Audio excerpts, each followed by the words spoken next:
క్రీస్తునందు చేరువచ్చినటువంటి ప్రియులైన దేవుని పిల్లలందరికీ ప్రభు అయిన యేసుక్రీస్తు వారి పేరట నా ప్రత్యేకమైన వందనాలు తెలియజేస్తూ ఉన్నాను.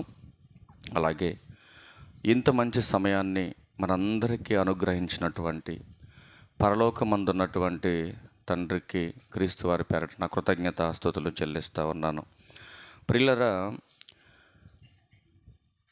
గడిచిన 3 దినాలు ఒక ప్రాముఖ్యమైనటువంటి ఉద్దేశంతో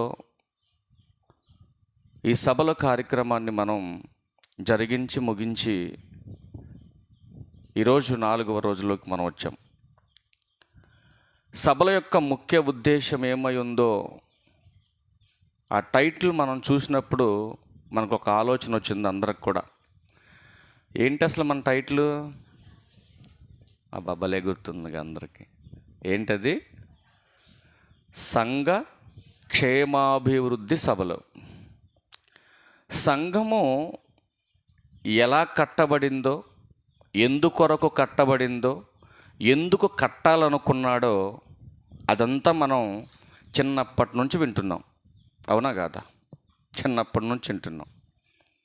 కనుక సంఘము ఎందుకు కట్టబడిందో,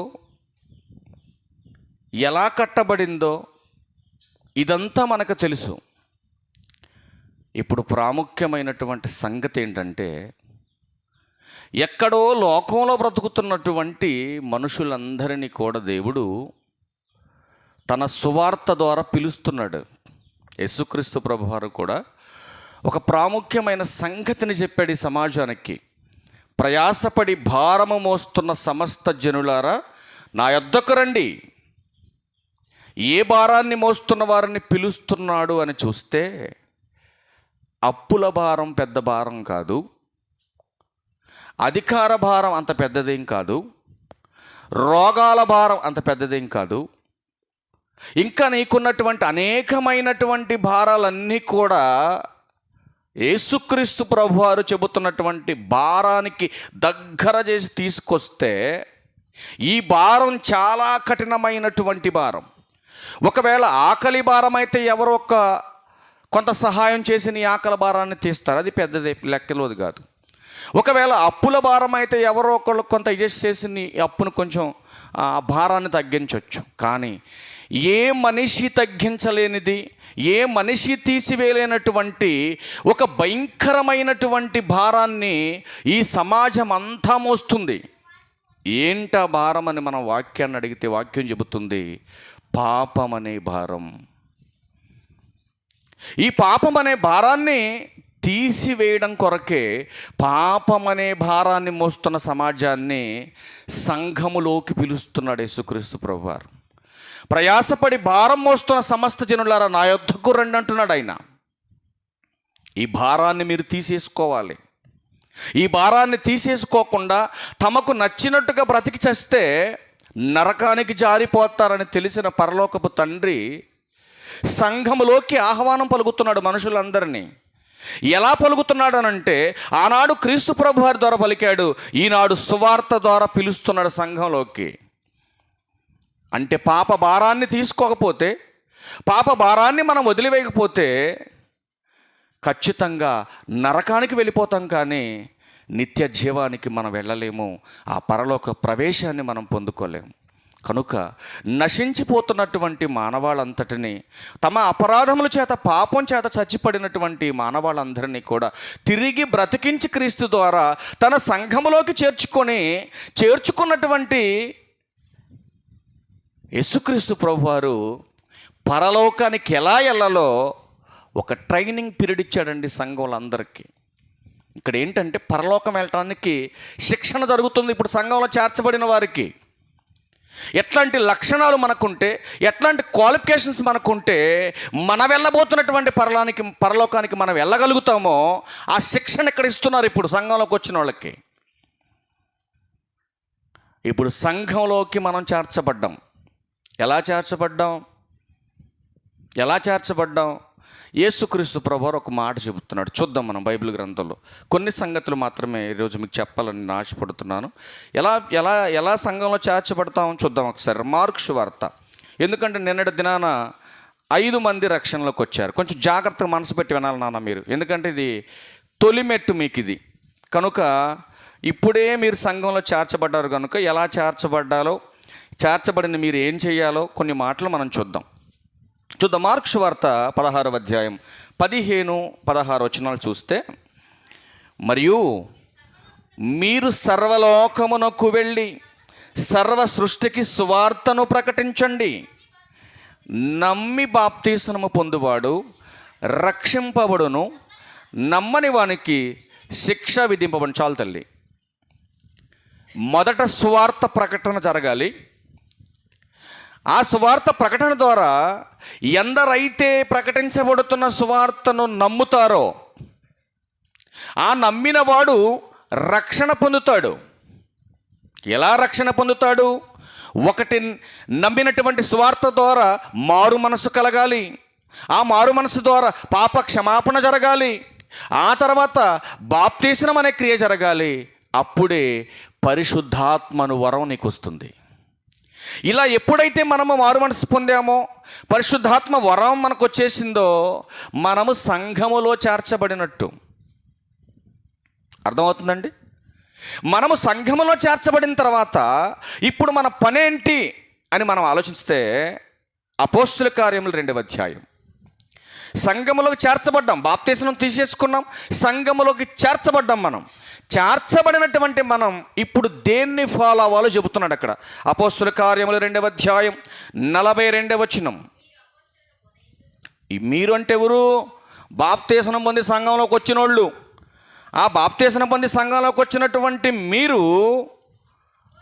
అపోస్తుల బోధ యందును, సహవాసమందును, రొట్టె విరుచుట యందును, ప్రార్థన చేయుట యందును ఎలా ఉండాలంటండి?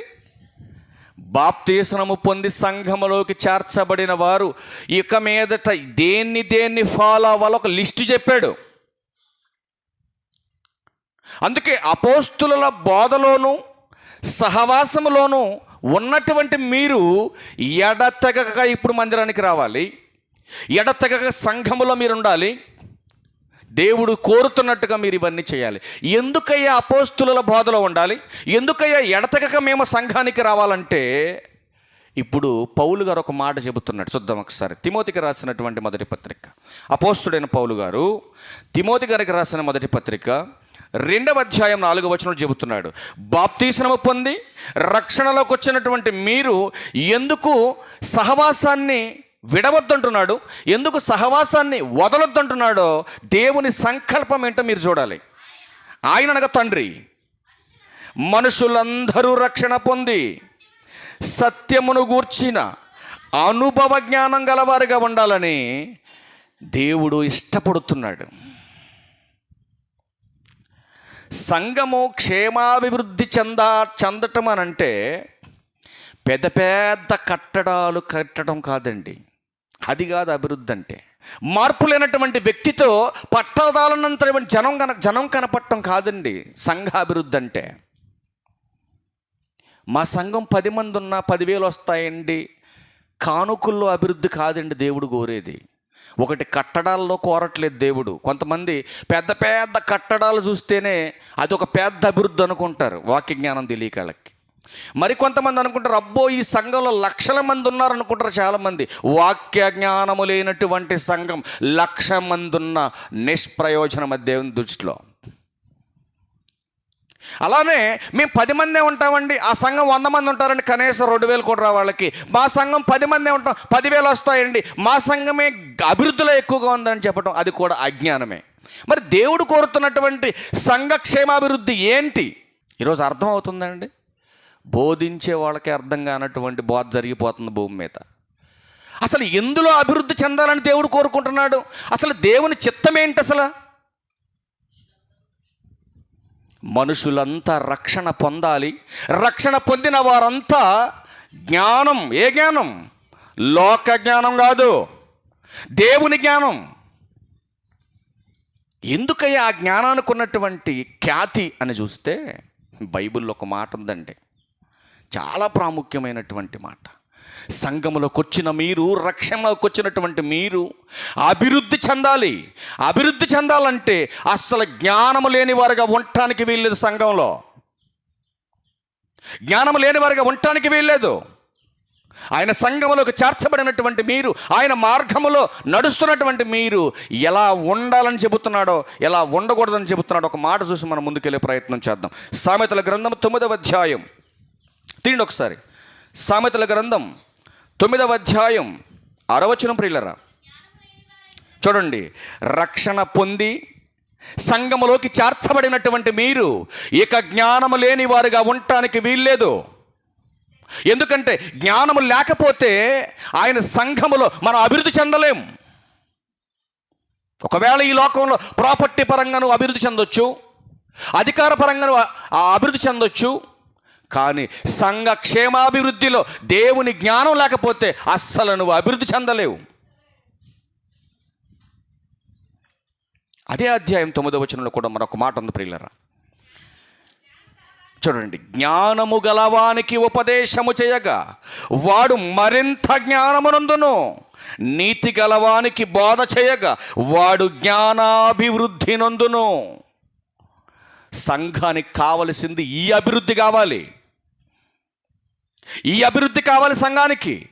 దేనికి అభివృద్ధి? పరలోకం అనే మహాలోకానికి వెళ్ళాలి. ఈ అభివృద్ధి లేకపోతే, ఈ జ్ఞానం లేకపోతే మనిషి మూర్ఖుడుగా మారిపోతాడు, దుష్టత్వపు లక్షణాల్లోకి వెళ్ళిపోతాడు. దేవుని చిత్తమేంటో వాడికి తెలియదు. వాడికి ఏది అనాలో తెలియదు, ఏది తినాలో తెలియదు, ఎలా బ్రతకాలో తెలియదు. అందుకే దేవుడు సంఘములోకి చేర్చబడిన తర్వాత జ్ఞానములో అభివృద్ధి చెందాలి సంఘం. కానీ ఎక్కడ అభివృద్ధి చెందుతుందండి? మీరు ఆలోచించండి. అందుకేమంటున్నాడు ఇక్కడ చూడండి. సామెతల గ్రంథం 9వ అధ్యాయం 9వ వచనం. జ్ఞానము గలవానికి ఉపదేశము చేయగా వాడు మరింత జ్ఞానమునందును. అసలు జ్ఞానం కలిగిన ఉపదేశం చేసేవాడు ఎక్కడుండే జ్ఞానవంతులు అవ్వడానికి? మీరు ఆలోచించండి. ఈరోజు సంఘం ఎటువైపు వెళ్ళిపోతుందండి? మీరు ఆలోచించండి. సంఘములోకి చేర్చబడినటువంటి వారు మళ్ళీ లోకంలోకి వెళ్ళిపోతున్నారంటే సంఘానికి సత్యమైనటువంటి మాటలు చెప్పేవారు కరువైపోతున్నారు. ఈరోజు కరువైపోతున్నారండి. అందుకే పౌలు భక్తుడు ఒక మాట అంటున్నాడు, చాలా ఆవేదనతో మాట్లాడుతున్నాడు తిమోతి గారితో. చూద్దాం ఒకసారి తిమోతి గారికి రాసినటువంటి 2వ పత్రిక 4వ అధ్యాయం. చూడండి ఎంత ఆవేదన వ్యక్తపరుస్తున్నాడు పాపం ఆయన అక్కడ. చూడండి, ఈరోజు వాక్యానుసారంగా సేవకులు సంఘాన్ని నడిపించలేకపోతే, సంఘానికి చెప్పవలసినటువంటి మాటలు చెప్పలేకపోతే సంఘం ఏమైపోతుందో చెబుతున్నాడు పౌలు గారు. జాగ్రత్తగా మీరు వినాలి. తిమోతి గారికి రాసిన 2వ పత్రిక 4వ అధ్యాయం 3వ వచనం. ఎందుకనగా జనులు హితబోధను సహింపక. ఎందుకు సహించలేకపోతున్నారు? పైన 2 చదవండి ఒకసారి. ఈరోజు సంఘము ఆరోగ్యకరమైన బోధన ఎందుకు అనుసరించలేకపోతుందంటే, వాక్యం ప్రకటించవలసిన సమయములో సేవకుడు సత్యమైన మాటలు సంఘాన్ని చెప్పి అభివృద్ధి పరచలేకపోతే సంఘము జారిపోతుందండి. సంఘం మార్గం తప్పిపోతుంది. ఆ మార్గం తప్పిపోయిన తర్వాత నువ్వెంత హెచ్చరించిన వాళ్ళు మారరిక. అందుకే పౌలు గారు అంటున్నాడు, చూడండి ఎంత బాగుందన్నమాట. సత్యమునకు చెవి. 4వ వచనం చెప్తున్నాడు చూడండి, పైన 3 నుంచి రండి. ఎందుకనగా జనులు హితబోధను సహింపక దురద చెవులు గలవారై తమ స్వకీయ దురాశలకు అనుకూలమైన బోధకులను తమ కొరకు పోగు చేసుకొనిరి. నిజంగా ఇలా జ్ఞానం ఉందంటారా? మీరు చెప్పండి. జ్ఞానాభివృద్ధి ఉందా వీళ్ళలో? ఎందుకు పోగు చేసుకుంటున్నారు వీళ్ళు? చెప్పేవాడు సరిగా చెప్పలేకపోవటం వల్ల. రక్షణలోకి వచ్చినటువంటి వారిని సత్యమును గూర్చినటువంటి వాక్యం చేత, ఆ జ్ఞానం చేత నువ్వు అభివృద్ధి స్థానంలోకి తీసుకురాగలిగితే, వారిని అభివృద్ధి స్థాయిలో నిలబెట్టగలిగితే వాళ్ళు ఎందుకు దురద చెవులు గలవారుగా మారిపోతారు? అందుకే అంటున్నాడు 4వ వచనంలో, సత్యమునకు చెవినీయక కల్పన కథల వైపునకు తిరుగు కాలం ఆల్రెడీ ఎప్పుడో ఎంటర్ అయిపోయింది.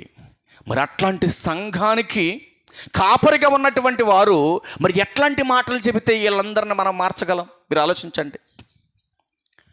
ఈరోజు ఏదో 4 పిట్ట కథలు చెప్పటం, అక్కడక్కడ మాటలు 4 తీసుకొచ్చి లింక్ చేసి మాట్లాడేసేయటం, అరగంట అయిపోయింది కదా ఆమెనని చెప్పేసి ఏమండి కూర్చొని వెళ్ళిపోవటం. ఇదేనా జ్ఞానాభివృద్ధి? ఇదేనా సంఘాభివృద్ధి? మీరు ఆలోచించండి. అందుకే పౌలు గారు చెబుతున్నాడు, సంఘం పాడైపోతుంది, అభివృద్ధి లేక నాశనం వైపుకి వెళ్ళిపోతుంది. తిమోతి, వాక్యాన్ని నిర్లక్ష్యము చేయక, సమయాన్ని పోనివ్వక, నువ్వు సమయంలో ఏం చెప్తున్నాడు 2వ వచనంలో, వాక్యాన్ని ప్రకటించు, సమయమందును అసమయమందును ప్రయాసపడు. నిలబెట్టుకుంది ఎందుకు దేవుడు నిన్ను? సంఘాన్ని అభివృద్ధి పరచడానికి. దేంతో? పెద్ద పెద్ద కట్టడాలతో కాదు. మరి దేంతో అభివృద్ధి పరచాలి? వాక్యంతో అభివృద్ధి పరచాలి. అది నీ పని. కానీ ఈరోజు ఏం జరుగుతుందని సంఘాల్లో మీరు చెప్పండి, మీరు ఆలోచించండి. అభివృద్ధి అనుకుంటే వాక్యం తెలియనటువంటి ఈ పిచ్చి విశ్వాసాలు ఏమనుకుంటున్నారు తెలుసా అండి? అరే ఈ అయ్యగారి దగ్గర 5గురే ఉంటారా అంటున్నారు జనాలు. మరి ఆ పాస్టర్ గారి దగ్గర అబ్బా ఇసుకెత్తే రాలదంటండి, ఇసుకెత్తే రాలదంట. మరి వీళ్ళంతా పరలోకం పోయేళ్ళేనా? మీరు ఆలోచించండి. అందుకే యేసుక్రీస్తు ప్రభువారు ఒక గొప్ప మాట చెప్పాడండి, ఒరే సంఖ్యల్లో చూడొద్దు, మీరు సంఖ్యల్లో కాదు మీరు చూడాల్సిందే, వాక్యానుసారంగా నడిచేవాళ్ళు కావాలి. అది 3 ఉన్నా చాలు. ఎంతమంది? 2 లేక 3.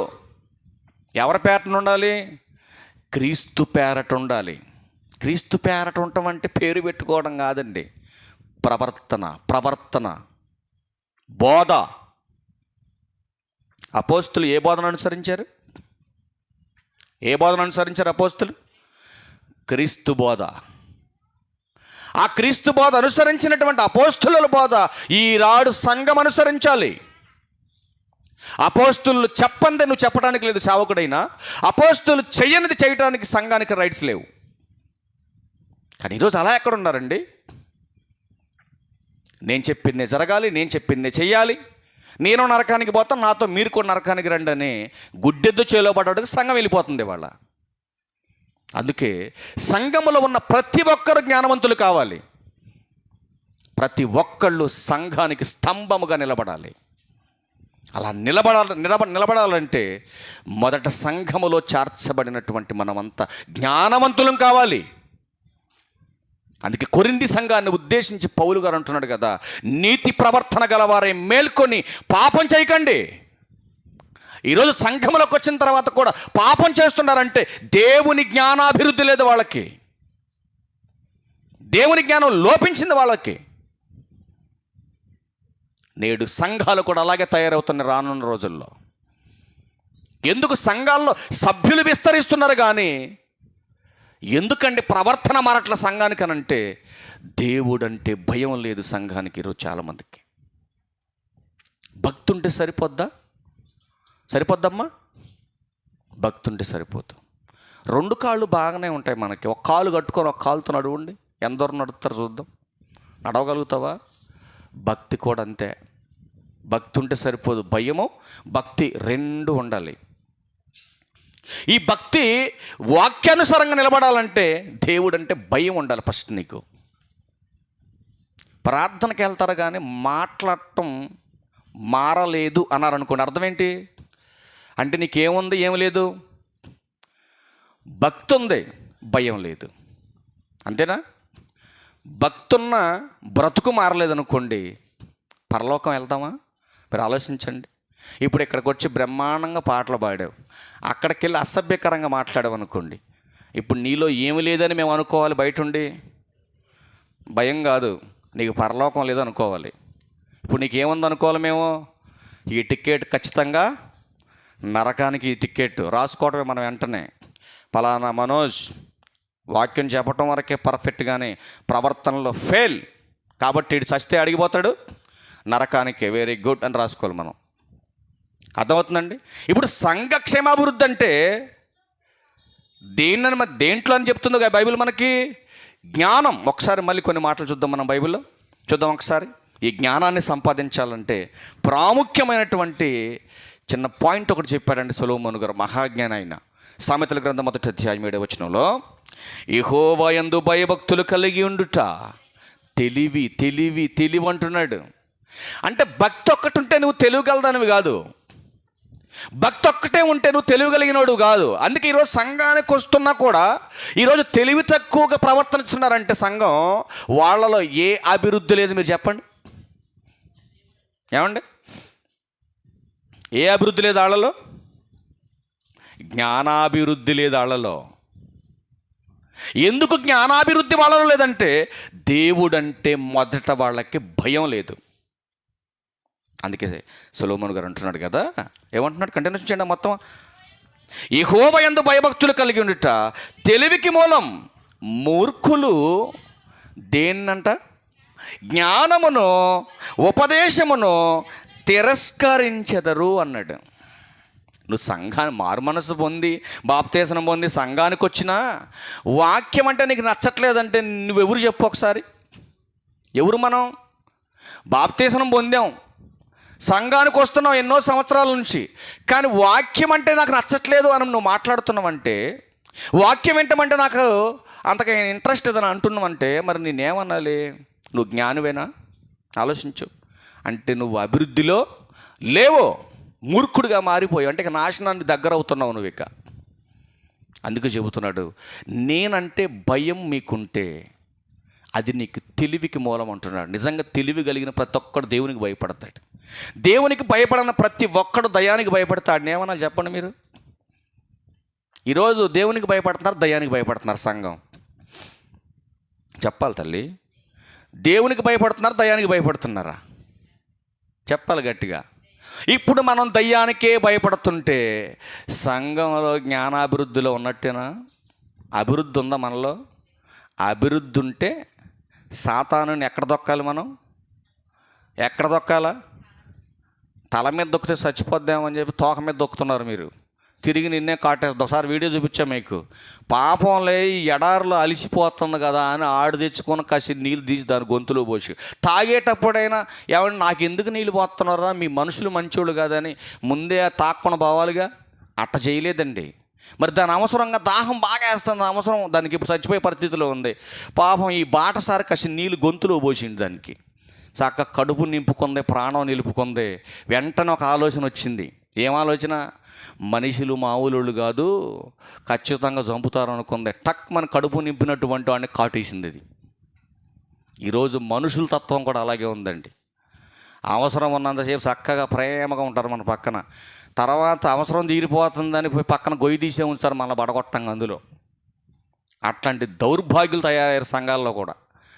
ఎందుకు ఈ మాట చెబుతున్నానంటే జ్ఞానం లేదు వాళ్ళకి. జ్ఞానం లేదండి. జ్ఞానం లేకే మూర్ఖులుగా మారిపోతున్నారు చాలామంది. కానీ దేవుడు అంటున్నాడు కదా, నువ్వు మూర్ఖుడిగా మారిపోతే నాయన నాశనానికి వెళ్ళిపోతావురా, చచ్చిపోదు. ఎందుకంటే ఎవరికి కూడా చావు చెప్పొస్తుందండి. చుట్టాలంటే చెప్పొస్తారు, మనం వచ్చేసరికి చక్కగా అన్నీ రెడీ చేసి పెడతారని ముందే పని చేస్తారు, టక్ టక్ అని కొట్టేసి చెల్లి 2 గంటలకు వస్తా అంటే భోజనం టైం అయిద్దని. మరి మరణం చెప్పుద్ది ఎవరికన్నా? అన్నీ చదువుకొని రెడీగా ఉండు, నైట్ కొత్తన 9 గంటలకు అని చెప్పుద్ది ఎవరికైనా సావు? చెప్పుద్దమ్మా? చెప్పదు. అందుకే అంటున్నాడు కదా, నాయన సమయం లేదురా మారండిక. పౌలు గారు ఒక మాట అన్నాడండి, బాగుంటుంది. ఎందుకంటే ఇప్పుడు మేము మీద అరవాలంటే అది చూపించాలి నేను. చూద్దాం ఒకసారి. ఎఫెసీయులకు రాసిన పత్రిక 5వ అధ్యాయం 15వ వచనం. ఎందుకు తిరస్కరిస్తున్నారు వాక్యాన్ని అంటే ఇప్పుడు చెబుతున్నాడు. ఎందుకు తిరస్కరిస్తున్నారు వాక్యాన్ని? ఏం చెడ్డవి? తిరస్కరించోడికి చెడ్డదానిలో కనపడద్ది. మంగళవారం చెడ్డదే, బుధవారం చెడ్డదే, శనివారం చెడ్డదే. ఎందుకంటే వాళ్ళు ఆల్రెడీ వాక్యాన్ని తిరస్కరించి ఏమైపోయిండు? పాయింట్లోకి వెళ్ళండి మీరు. వాక్యాన్ని తిరస్కరించి ఏమైపోయిండు? చెడిపోయిండు. ఆ చెడిపోయిండు కనుకనే దినాలు చెడ్డమంటున్నాడు మనిషి. ఇప్పుడు నువ్వు వెళ్ళేది పరలోకమా నరకమా? యాడికి పోతావు?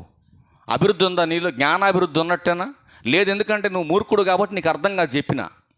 అందుకే ఇక్కడ పౌలు గారు ఎఫెసీ సంఘానికి చెబుతున్నాడు, హెచ్చరిస్తున్నాడు.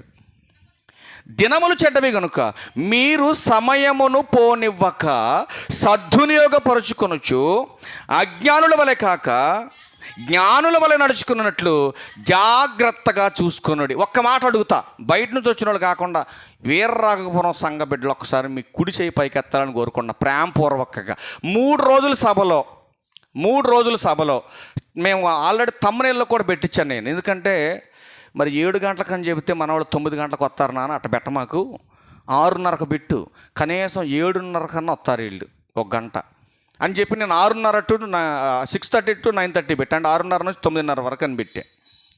అయితే 6:30 అని చెప్పి మేము మొదటి రోజు 6:45 స్టార్ట్ చేసాం. రెండో రోజు కూడా 6:45కే స్టార్ట్ చేసాం.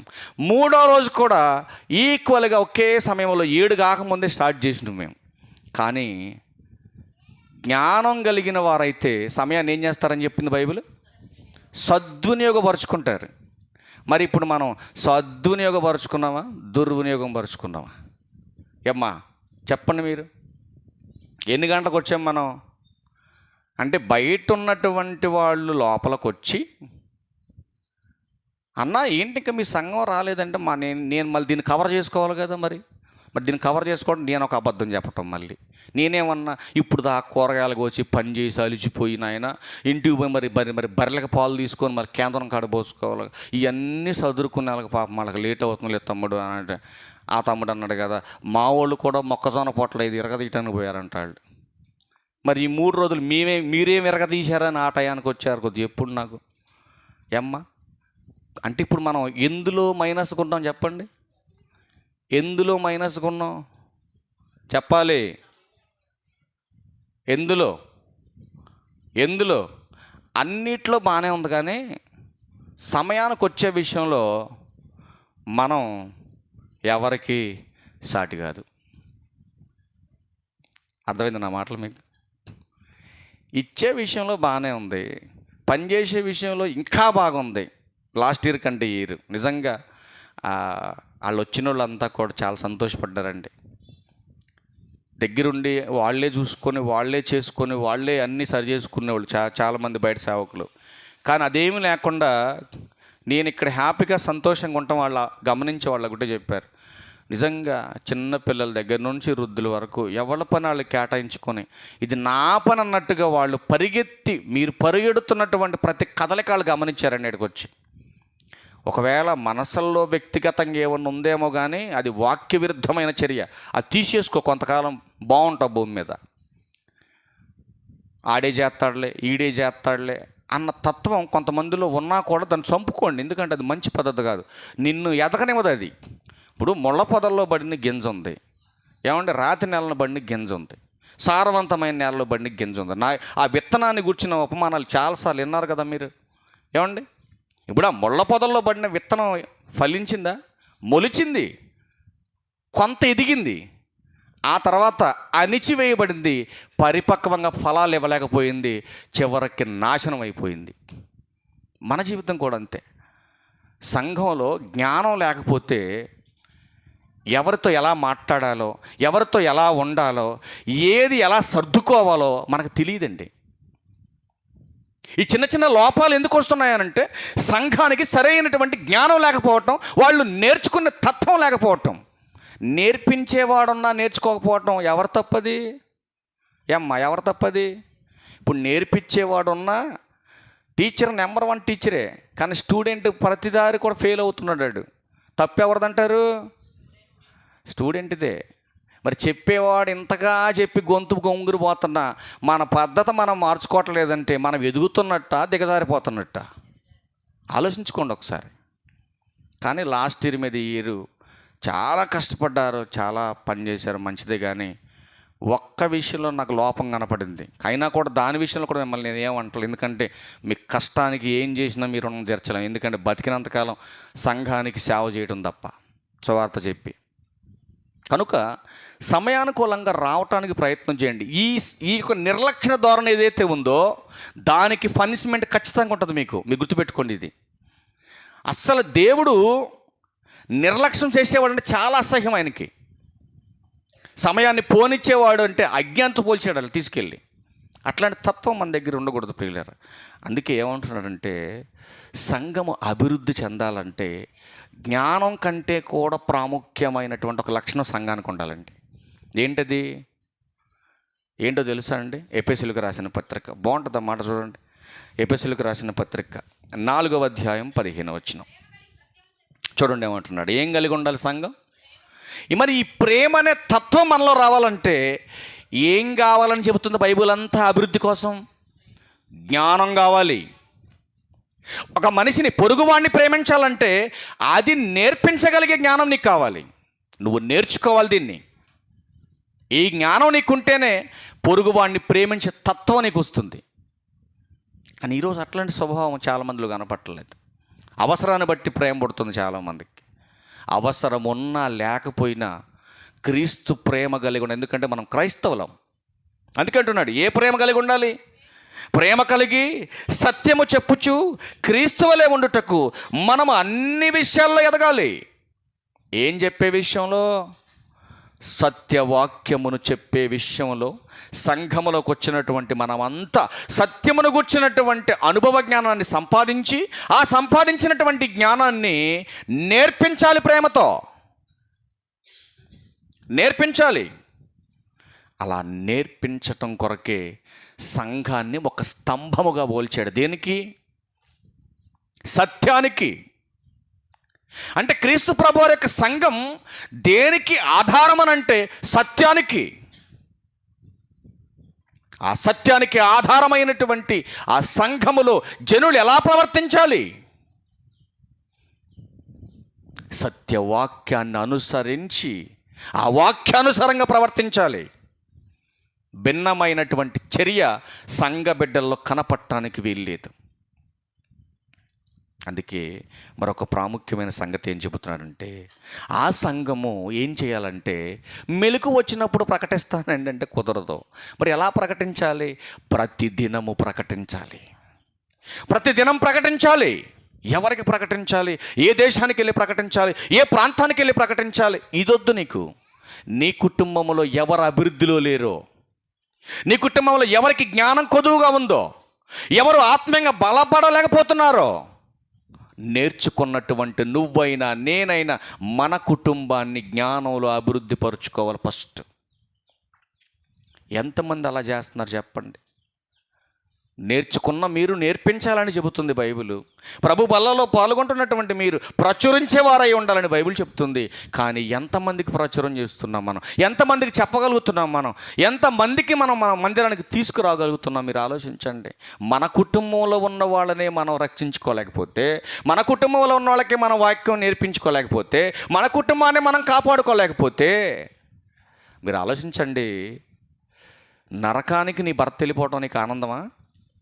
ఆలోచించు. మార్చుకోవా? మరి మార్చుకోవాలంటే ఏం చేయాలి అయ్యగారండి? ప్రార్థన చేయమంటావా? ఉపవాసాలు చేయమంటావా? దీక్షలు చేయమంటావా అని అంటే బైబిల్ అంటుంది, ఫస్ట్ భక్తికి అనుగుణమైనటువంటి ప్రవర్తన కలిగి బ్రతుకు సంఘం కుటుంబంలో. అప్పుడు నీ కుటుంబంలో ఉన్నటువంటి యజమాని నీ ప్రవర్తనను బట్టి ఏం చేయాలి? ఎక్కడికి తీసుకురావచ్చు. అర్థమవుతుందండి? అందుకే ఏమంటున్నాడంటే క్రీస్తు ప్రేమ కలిగి ఉండాలంటున్నాడు. సంఘం అభివృద్ధి చెందాలంటే క్రీస్తు ప్రేమ ఉండాలి. మరొక మాట చెప్తున్నాడు ఇదే అధ్యాయంలో, మొదటి వచనంలో చెప్తున్నాడు. సంఘం అభివృద్ధి చెందాలంటే రెండో మాట చెప్తున్నాడు దీంట్లోనే, మొదటి వచనంలో. కాబట్టి మీరు సమాధానం అనుబంధము చేత, ఏ బంధం కలిగి ఉండాలి? సంఘం సమాధానం ఉండాలి. ఒకవేళ పొరపాటున రాము ఏదన్నా అన్నాడు అనుకో కాసేపు, అయినా కూడా క్రీస్తు ప్రేమ నీలో ఉంటే, దేవుని జ్ఞానం నీకుంటే ఏం చేస్తావు? సమాధాన పడతావు పోయి. ఒకవేళ పొరపాటు ఆయనది కావచ్చు, లేదా పొరపాటు నాది కావచ్చు, అయినా కూడా మనమంతా ఎవరం? సంఘ సభ్యులం. సంఘం అనే శరీరములో అవయవాలం మనం. లాస్ట్ సండే మీకు చెప్పాను మీటింగ్లు ముందు రోజే, ఎక్కడో కాలికి అరికాల్లో ముళ్ళు గుచ్చుకుంటే ఏ సంబంధం లేనటువంటి కన్ను ఏడుస్తుంది, ఏ సంబంధం లేనటువంటి చెయ్యల్ని ఓదారుస్తుంది. ఎందుకు దీనికి ఇంత బాధ? ఎందుకు? కన్నుకి కాలుకి ఏమైనా సంబంధం ఉందా? ఆ కన్నుకి కాలుకి చేతికి ఏమైనా సంబంధం ఉందా అని అంటే, శరీరం అనే ఈ యొక్క అవయవ నిర్మాణంలో ప్రతిదానికి ఒకటి దానికి సంబంధం ఉంది. ఇవన్నీ కలిసి పనిచేస్తున్నాయి కాబట్టి ఈ శరీరం క్షేమంగా ఉంది, ఆరోగ్యకరంగా ఉంది. కన్ను నాకెందుకులే నేను చూడాలని కన్ను తన పని ముగించేసుకుంటే నేను చూడలేను. చెవి నాకెందుకులే అని వినటం మానేస్తే నేను వినలేను. నేనెందుకు ప్రతినిత్యం నీ భారాన్ని మోయాలని కాలు అనుకొని అలిగితే నేను నడవలేను, ఏ పని చేయలేను. నువ్వు పుట్టిన తల్లి గర్భంలో పడిన దగ్గర నుంచి నువ్వు చచ్చేంత వరకు ఏమండి విపరీతంగా నేను ఎందుకు ఈ పని చేయాలని ఎప్పుడైనా గుండె అనుకుందా మన మీద? నువ్వు దేవుని వాక్యానికి విరుద్ధంగా పనిచేస్తే అప్పుడు నీ అవయవాలు నీ మీద తిరుగుబాటు చేస్తాయి. ఒక అవయవ నిర్మాణంలో ఉన్నటువంటి ఐక్యత సంఘం అనే శరీరంలో ఉన్నటువంటి ఈ అవయవాలకు ఎందుకు లేదని దేవుడు బాధపడుతున్నాడండి. మీరు ఆలోచించండి. ఎవరికైనా అవమానం జరిగిందనుకోండి, ఎవరికైనా కష్టం వచ్చిందనుకోండి, ఎవరికైనా సంతోషం వచ్చిందనుకోండి, సంతోషాన్ని అందరూ షేర్ చేసుకోండి. కష్టం వస్తే అందరు కలిసి పంచుకోండి. ఆ కష్టం వచ్చిన వాడికి ఎందువల్ల కష్టం వచ్చింది, ఎవరి వల్ల కష్టం వచ్చింది, ఎందుకు ఈ మనిషి సంఘంలో నుంచి వేరైపోతున్నాడు, నీ కుటుంబంలో ఎవడన్నా అలిగితే నువ్వు వెళ్ళి ఓదార్చవా? నేనే ఓదార్తా మల్లికాశివుడికి. ఎందుకంటే ప్రేమ, అది దేవుని ప్రేమ. తప్పు చేసినప్పుడు అరవాలి, ఆ తర్వాత బాధపడుతుంది వెళ్ళి ఓదార్చాలి. అందులో మొదటి స్థానంలో నా కూతురు ఉంటుంది అలగటానికి. దేవుడు కూడా అంతే. తప్పు చేస్తే ఒకటి ఇస్తాడు నెత్తి మీద నీకు, ఆ తర్వాత మళ్ళీ జాలి చూపిస్తాడు నీ పట్ల, నువ్వు మారాలని. అందుకే దేవుడు ఏమంటున్నాడంటే, సంఘము క్షేమాభివృద్ధి చెందాలంటే సంఘములో సమాధానం ఉండాలి. ఆ సమాధానంతో పాటు ఆత్మ కలిగించు ఐక్యం ఉండాలి. ఐక్యత, ఆ ఐక్యతను కాపాడుకొనుట యందు శ్రద్ధ కలిగి ఉండాలి. సంఘములో ఎవరైనా ఒక్క విషయంలో ఎక్కడైనా మిస్బిహేవ్ చేసి ఉంటే మీటింగ్లు సక్సెస్ అవుతాయండి? అవ్వదు. కానీ సంఘం అంతా ఏం చేశారు? ఐక్యతతో పనిచేశారు. కానీ చిన్న ప్రాంతమైన ఇక్కడి నుంచి వేల లక్షల కోట్ల మందికి సువార్తను ప్రకటించేటటువంటి పిల్లలు తయారవ్వాలి. అదే మన గోలు. మనకెవడం మెప్పు మనకు అవసరం లేదండి, ఎవడ గొప్పలు మనకు అవసరం లేదు, మమ్మల్ని ఎవడ పొగడక్కర్లేదు, మాకేం చేయనక్కర్లేదు. మాకు కావలసిందల్లా మా ప్రాణం పోయే వరకు మాకు ఒకటే గురి, సంఘాన్ని ఆత్మీయ జ్ఞానంతో అభివృద్ధి పరచాలి. అది మాకు కావాలి. దానివైపే మేము పరిగెడుతున్నాం, దానికోసం మేము ప్రయాసపడుతున్నాం. అదే మాకు కావాలి. అందుకే చెబుతున్నాడు ఇందులోనే మరొక మాట చెప్తున్నాడు. చూడండి, మరొక మాట చెప్తున్నాడు 11వ వచనంలో, మనమందరము విశ్వాస విషయములో దేవుని కుమారుని గూర్చిన జ్ఞాన విషయములో ఏకత్వం ఉండాలందరికీ. ఈ తత్వం ఎప్పుడైతే సంఘానికి వస్తుందో సంఘము జ్ఞానాభివృద్ధి చెందుతుంది, అది క్షేమంగా ఉంటుంది సంఘం. మరొక మాట చెబుతున్నాడు, చూసుకొని మనం ముగించే ప్రయత్నం చేద్దాం. అపోస్తుల కార్యము 9వ అధ్యాయం 31వ వచనం చూడండి. అపోస్తుల కార్యములు 9వ అధ్యాయం 31వ వచనంలో ఒక ప్రాముఖ్యమైన సంగతి ఉంది. ఆల్రెడీ మీటింగ్స్తో టచ్ చేశారు దీన్ని, ఒకసారి దీన్ని చూద్దాం మనం. కావున యోదయ, గలలయ, సమరయ దేశములంతటా సంఘము క్షేమాభివృద్ధి నొందుచు. ఒక్క మాట అడుగుతాను నేను ఇక్కడ, సంఘము క్షేమాభివృద్ధి నొందుచున్నది అనేక ప్రాంతాల్లో. ఎలా? కట్టడాలలోనా, సభ్యులలోనా, కానుకలలోనా, దేంట్లో అభివృద్ధి పొందిందని ఇక్కడ రాయబడింది బైబిల్లో. ఎందులో పొందిందో కంటిన్యూషన్ చేయండి ఆ మాటలు. సమాధానము కలిగి ఉండను. ఏముంది అందులో? ఏముందండి? సమాధానం ఉంది. సమాధానం ఎలా ఉంది దానికి? కంటిన్యూషన్ చేయండి ఆ మాట. ప్రభువునందు ఎందుకు వచ్చింది సమాధానం సంఘానికి? భయం. ఎవరి భయం? అధికారుల భయం కాదు. అధికారుల భయం కాదు ఇది. ఎవరి భయం? దేవుని భయం ఇది. దేవుని భయం ఉంది కనుక సంఘము సమాధానంగా ఉంది, కలిసి పనిచేసింది కనుక సంఘ విస్తరణ జరిగింది. అందుకే కింద అంటున్నాడు, పరిశుద్ధాత్మ ఆదరణ కలిగి నడుచుకొనొచ్చు. చూడండి, విస్తరించుచుండెను. ఏ ఆదరణ కలిగి ఉందంట? పరిశుద్ధాత్మ ఆదరణ. అంటే సంఘ విస్తరణ జరగాలి, సంఘ అభివృద్ధి జరగాలంటే ఆ సంఘానికి 3 లక్షణాలు కలిగి ఉండాలి సంఘం.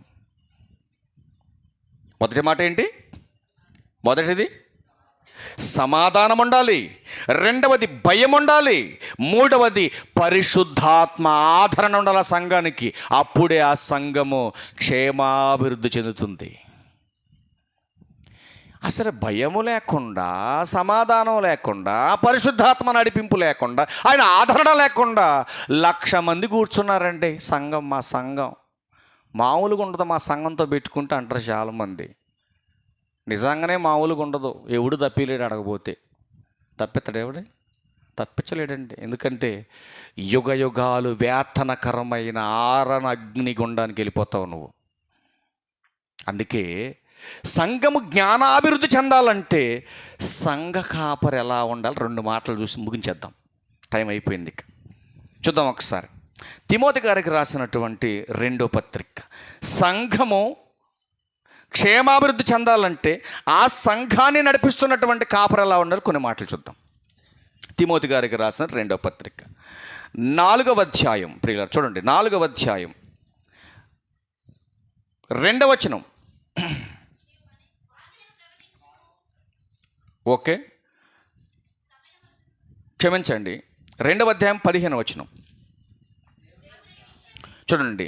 దేవుని ఎదుట యోగ్యునిగాను సిగ్గుపడనక్కర్లేని పనివానిగాను సత్యవాక్యమును సరిగా ఉపదేశించువానిగాను నిన్ను నీవే దేవునికి కనపరుచుకొనుటకు.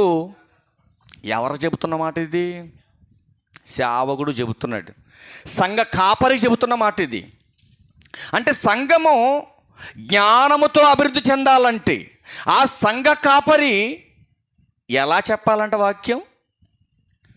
సత్యవాక్యమును సరిగా ఉపదేశించి బోధించి నేర్పించేవాడై ఉండాలి. అలా సత్యవాక్యమును సరిగా ఉపదేశించి బోధించలేని వాడు అనుకోండి, ఇప్పుడు ఏం జరుగుద్దో ఒక్కొక్క మాట చూడండి. ముగింపు మాట చూద్దాం. ముగింపు మాట చూద్దాం. తిమోతి గారికి రాసిన 1వ పత్రిక 4వ అధ్యాయం 16వ వచనం. నిన్ను గూర్చి అంటే బోధించేవాడి గూర్చి, బోధ వినేవారిని గూర్చి జాగ్రత్త కలిగి ఉండాలి.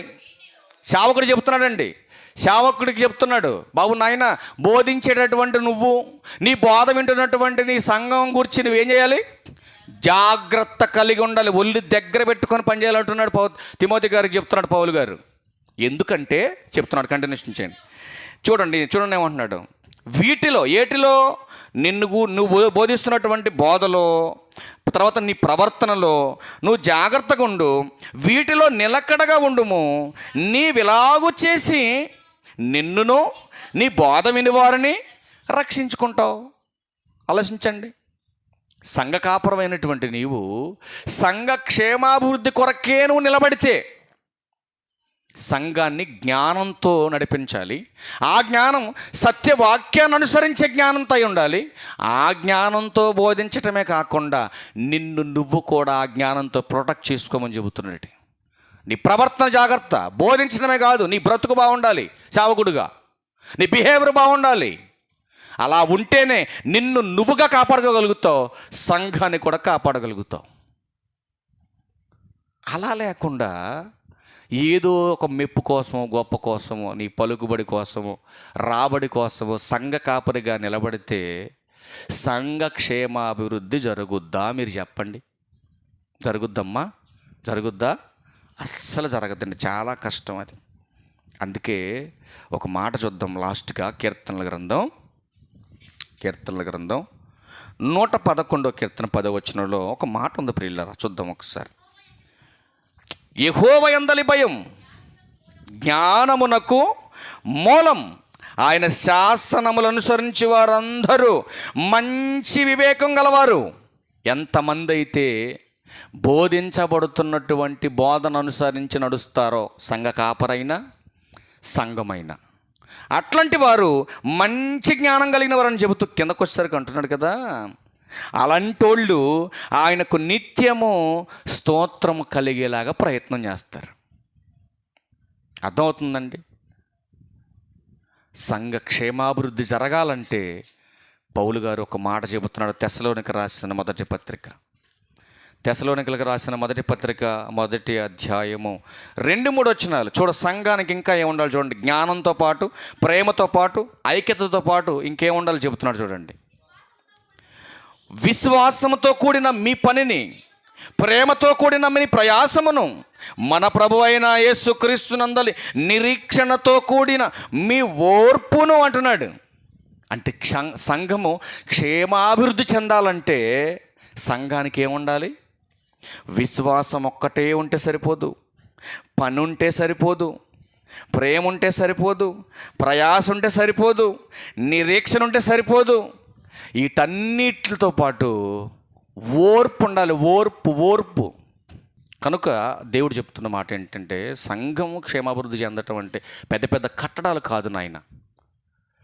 మార్పు లేనటువంటి, జ్ఞానం లేనటువంటి వ్యక్తులతో విస్తారంగా జనసంఖ్య పెరగటం కాదు నాయన.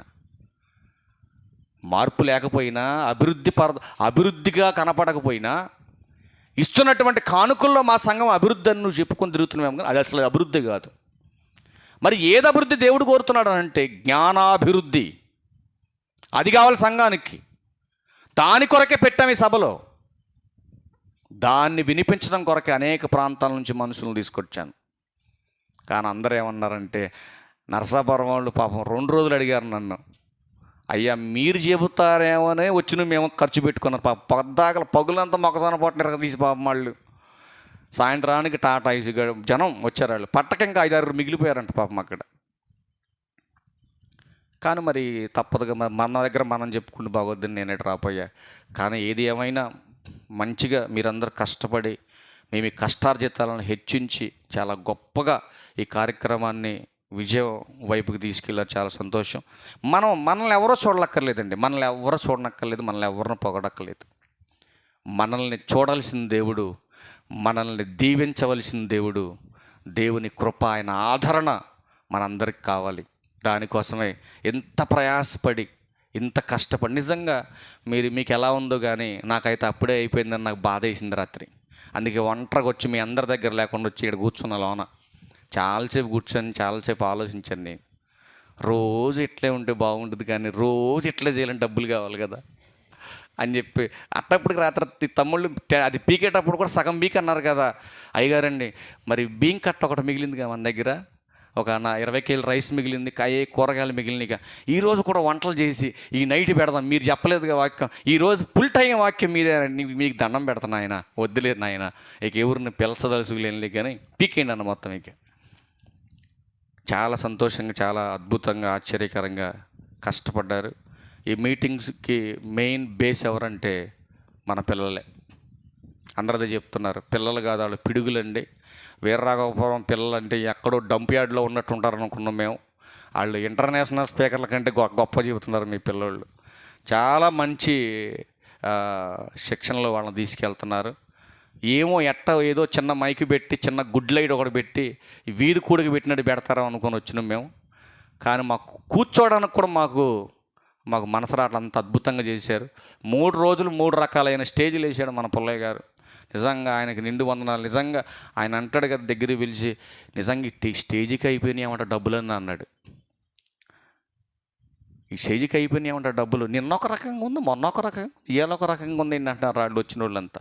నిజంగా ఇంత అద్భుతంగా చేశారు, చాలా సంతోషం. కానీ ఫైనల్గా అందరి సమక్షంలో నేను ఒక చిన్న లెసన్ ఒకటి రాసేది చెప్దామని లాస్ట్లో.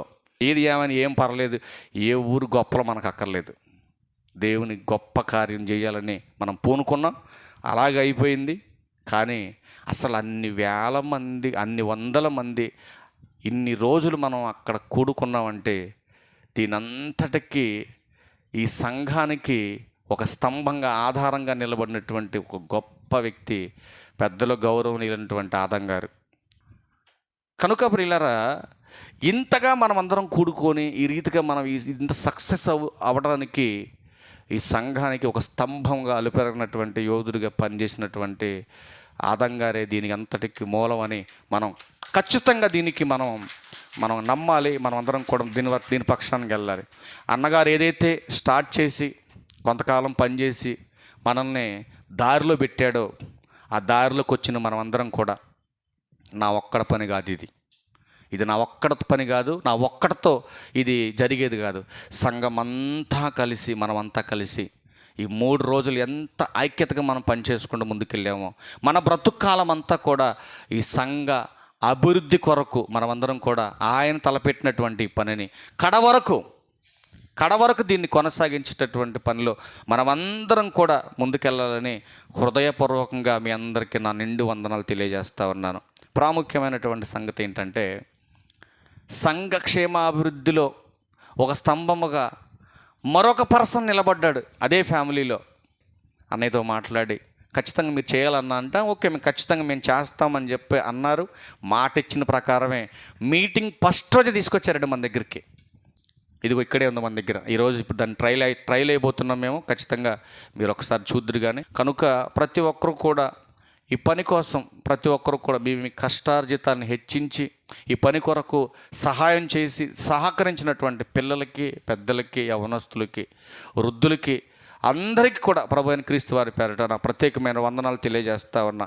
ముఖ్యమైనటువంటి మాట ఏంటంటే, మనందరికీ ఒక బాధ్యత ఉంది కాబట్టి మంచిగా ఇవ్వగలిగారు, చేయగలిగారు.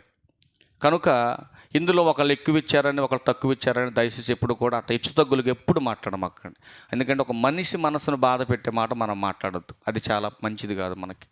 కనుక ప్రియులారా, నెక్స్ట్ ప్రభు బల కార్యక్రమం అయిపోయిన తర్వాత మనకి ఎంతమంది ఇచ్చారో, మనకి ఎంత వచ్చిందో, మన ఖర్చు ఎంతో చాలా క్లియర్ కట్గా మీ అందరూ చెప్తాను. ఒకవేళ మీ పేర్లు ఏమన్నా మర్చిపోయేవేమో దయచేసి గుర్తు చేయండి, ఒకవేళ మీరు రాయలేకపోతే.